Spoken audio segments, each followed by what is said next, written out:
Olá pessoal, vamos agora dar continuidade ao conteúdo da primeira geração modernista, que já foi abordado inicialmente em uma aula passada. Bom, vou passar aqui alguns slides para que nós possamos relembrar textos representativos. Logicamente, não poderíamos deixar de citar Oswald de Andrade e também as características básicas que fazem parte desse momento da literatura, desta escola literária. Pois bem, primeiro nós vamos trazer o texto, de Oswald de Andrade, titulado Pau-Brasil. O Zé Pereira chegou de caravela e perguntou para o Guarani da Mata Virgem: "Sós cristão?" "Não, sou bravo, sou forte, sou filho da morte. Teteretete, quizá, quecer. Lá longe a onça resmungava, ua, O negro zonzo, saído da fornalha, tomou a palavra e respondeu: "Sim, pela graça de Deus, cunhém-babá, caiem-babá, cum, e fizeram o carnaval." Pois bem, quais são as características básicas que nós podemos apontar acerca do modernismo na sua primeira geração? Nós temos uma revisão crítica do passado,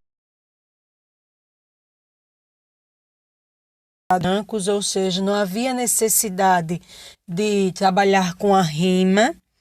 Há uma base dupla entre o primitivo e o moderno, primitivismo crítico, citado inclusive neste texto, o poema Piada, temos exemplos no nosso livro didático, temos ainda a presença da oralidade e a valorização da fala em detrimento da escrita, porque agora não havia preocupação em manter as regras gramaticais, nacionalismo crítico, logicamente retomando os valores, a identidade do país, mas tecendo um olhar mais crítico, mais duro, digestão e devoração cultural, e aí nós temos os movimentos antropofágicos, crítica ao academicismo e à colonização, ou seja, nós vamos retomar o que se falou, no descobrimento do Brasil, que aconteceu, mas de maneira muito crítica, e o academicismo, logicamente, faz menção a duas escolas literárias,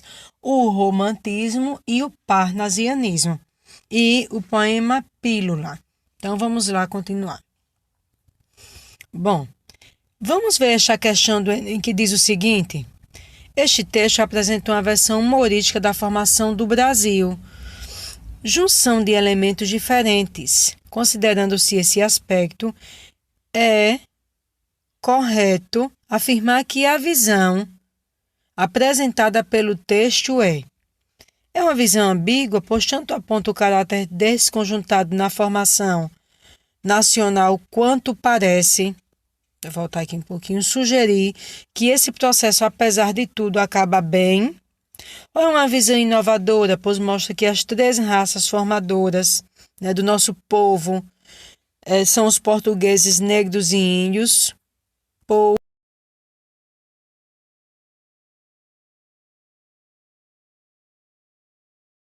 em que aponta a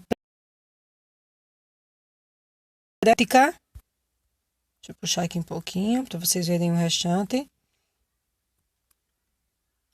Da predominância de elementos primitivos e pagãos, ou é preconceituosa, pois critica tanto índios quanto negros, representando de modo positivo apenas o elemento europeu vindo com as caravelas, ou ainda negativa, pois retrata a formação do Brasil como incoerente e defeituosa, resultando,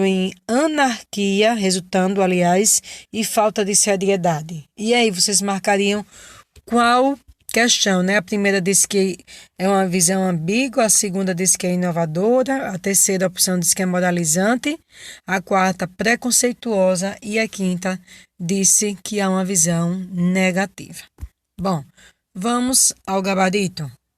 Bom, solução comentada, essa questão de 2004, o poema Brasil de Oswald de Andrade, insere-se na vertente antropófaga de declutição mesmo, da primeira geração do modernismo e propõe uma leitura crítica da formação da identidade brasileira. Ao pôr os três atores do processo de formação da identidade brasileira em ato e dar-lhes fala, percebe-se uma visão democrática e inaugural. Entretanto, quando se observa que do contato dos três elementos surge o carnaval, pode-se até afirmar que a visão do sujeito poético seja ambígua. A única opção condizente com o ponto de vista que perspassa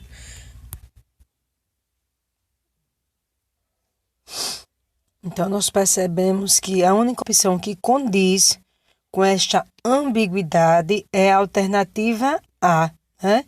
Ressalve-se, entretanto, que o escritor modernista faz uma revisão crítica da história cultural brasileira e adota uma perspectiva totalmente inovadora, se considerarmos, por exemplo, o discurso nacionalista ufanista presente nos livros de história do Brasil até a década de 1970.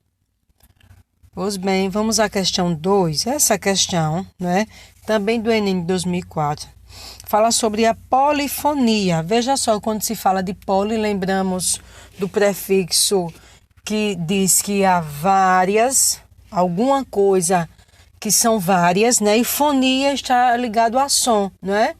É também uma parte da palavra, quando nós falamos de formação de palavras, que indica som. Portanto, vários sons. Então, a polifonia, a variedade de vozes presente no poema, resulta da manifestação do poeta e do colonizador apenas. São esses elementos que são citados. Nós percebemos as vozes, a participação apenas do poeta e do colonizador apenas, ou do colonizador e do negro apenas, do negro e do índio apenas, do colonizador, do poeta e do negro apenas, ou do poeta, do colonizador, do índio e do negro. E aí, o que é que vocês marcariam? Vamos à resposta? Bom, nós percebemos nesse poema Brasil, além da voz do sujeito poético, do eu lírico, logicamente, é possível constatar que o locutor dá voz ao português, ao índio e ao negro. Assinale-se, pois, portanto, a alternativa é. Vamos voltar, lembrando que falou o poeta, o eu lírico, né? O colonizador, o índio e o negro. Bom, e aí a gente vê uma imagem da pintora Tarsila do Amaral, né? O Mamoeiro, e nós percebemos essa variação de cores quentes, como amarelo, laranja, cores fortes, que há também uma invocação da natureza, a presença do verde. O modernismo brasileiro, que teve forte influência das vanguardas europeias, que vimos na última aula, a partir da Semana de Arte Moderna, né, que aconteceu em 1922, esses conceitos passam a fazer parte da arte brasileira definitivamente. Tomando como referência o quadro O Mamoeiro, identifica-se que, nas artes plásticas, a imagem passa a valer mais que as formas vanguardistas, forma estética ganha linhas retas e valoriza o cotidiano, natureza passa a ser admirada como espaço utópico, a imagem privilegia uma ação moderna industrializada, forma apresenta contornos e detalhes humanos. Vamos voltar aqui à pintura para nós analisarmos, né? Quais são os elementos que estão aí presentes e talvez se encaixem em uma daquelas alternativas. Depois de analisar a imagem, voltemos às opções. Voltando às opções, vamos analisar a correta. Em O Mamoeiro, de Tarsila do Amaral, temos algumas linhas do modernismo literário e pictórico, reproduzidos a partir, a saber, o primitivismo em defesa de uma arte naif, ingênua, que se configura pela simplicidade de forma, traduzida nas retas e formas geométricas, de nítida influência cubista, lembrando que o cubismo, né, esta vanguarda europeia valoriza as figuras geométricas, a valorização do cotidiano levada a cabo através da incorporação de elementos comuns à obra de arte, de notada influência impressionista, que pode ser comprovada na tela pela presença de uma cena que mostra uma nascente urbanização de uma cidade e uma mulher caminhando com seus filhos. Vamos voltar para vocês observarem. É disto que nós estamos falando.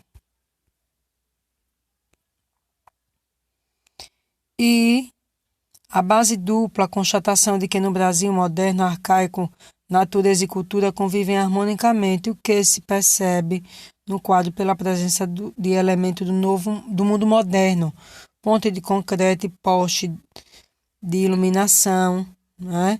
E do mundo arcaico, natural, o mamoeiro, as bananeiras, o rio. Posto isso, assinale-se a alternativa B, né? Diz a alternativa B que nós temos forma estética, ganha linhas retas e valoriza o cotidiano. Para esta questão,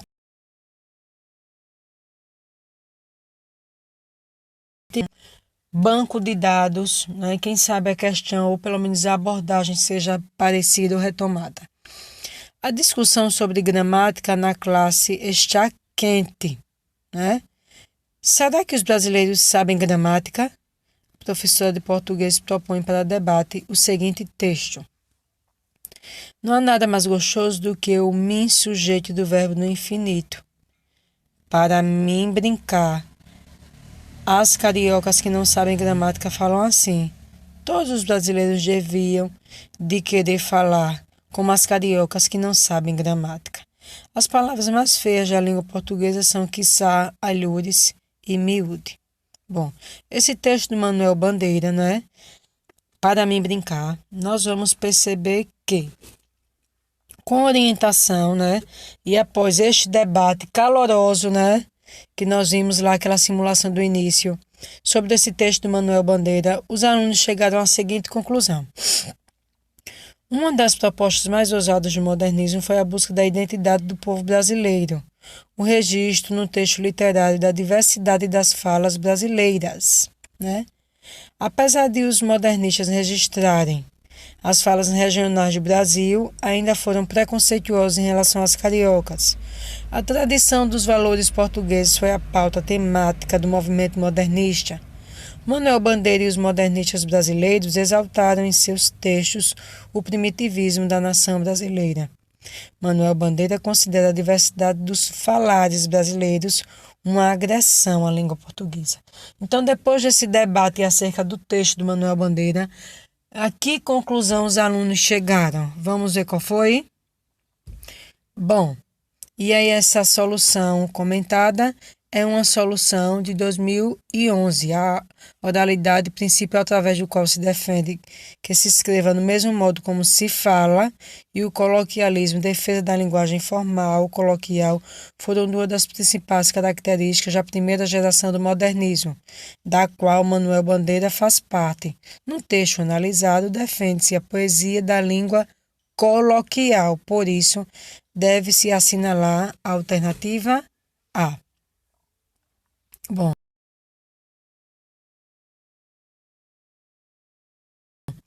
aqui na floresta dos ventos batida, façanhas de bravos não geram escravos, que estimem a vida sem guerra e lidar. Ouve-me, guerreiros, ouve meu cantar, valente na guerra, quem há como eu sou? Quem vibra o tacape com mais valentia? Quem golpes de areia fatais como eu dou? Guerreiros, ouvi-me, quem há como eu sou? Bom, nesse texto, né, dos melhores poemas de Gonçalves Dias, O Canto do Guerreiro, nós vamos perceber que acabou-se a história, morreu a vitória, né? Não havia mais ninguém lá, dera Tangolom Mangolo, na tribo Tapaiumas, e os filhos dela se acabaram de um em um. Não havia mais ninguém lá. Aqueles lugares, aqueles campos, furos, puxadouros, arrachadouros, meios barrancos, aqueles matos misteriosos, tudo era solidão do deserto. Um silêncio imenso dormia à beira do rio Uraricoera. Nenhum conhecido sobre a terra não sabia nem falar da tribo, nem contar aqueles casos tão pançudos. Quem podia saber do herói? E aí agora o texto de Mário de Andrade. Bom, a leitura comparativa dos dois textos acima que foram arrolados, indicados anteriormente, falo deste texto do Mário de Andrade e do Gonçalves Dias, né? Ambos têm como temática a figura do indígena de forma realista em um dado momento e heróica como símbolo máximo do nacionalismo romântico. A abordagem da temática adotada no texto escrito em indígenas do Brasil. Vocês acharem correto, vocês iriam assinalar esta opção. As perguntas quem há, como eu sou, do primeiro texto do Gonçalves Dias e quem podia saber do herói, do segundo texto do Mário de Andrade, expressam diferentes visões da realidade indígena brasileira. O texto romântico, assim como o modernista, quando nós falamos do texto romântico, estamos falando de Gonçalves Dias e do modernista do texto de Mário de Andrade, aborda o extermínio dos povos indígenas como resultado do processo de colonização do Brasil, no Brasil. Os versos em primeira pessoa revelam que os indígenas podiam expressar-se poeticamente, mas foram silenciados pela colonização, como demonstra a presença do narrador no segundo texto. Bom, assinale-se a letra C, a alternativa C, que diz que as perguntas quem há, como eu sou, primeiro texto, quem podia saber do herói, expressam diferentes visões da realidade indígena brasileira. Bom, então, quem marcou essa, pois os textos apresentam a imagem do indígena em dois momentos muito distintos da história da literatura brasileira. Em Um Canto do Guerreiro, poema representativo do personagem em voga no romantismo, idealiza-se a força e a bravura do silvícola. Já no fragmento do epílogo do romance Macunaíma, obra que apresenta o ponto de vista através do qual o íncola é apresentado, na primeira geração do modernismo, registra-se a extinção da tribo do herói, né? Bom, gente, nós finalizamos aqui e eu vou deixar uma indicação para vocês do livro didático. Até mais!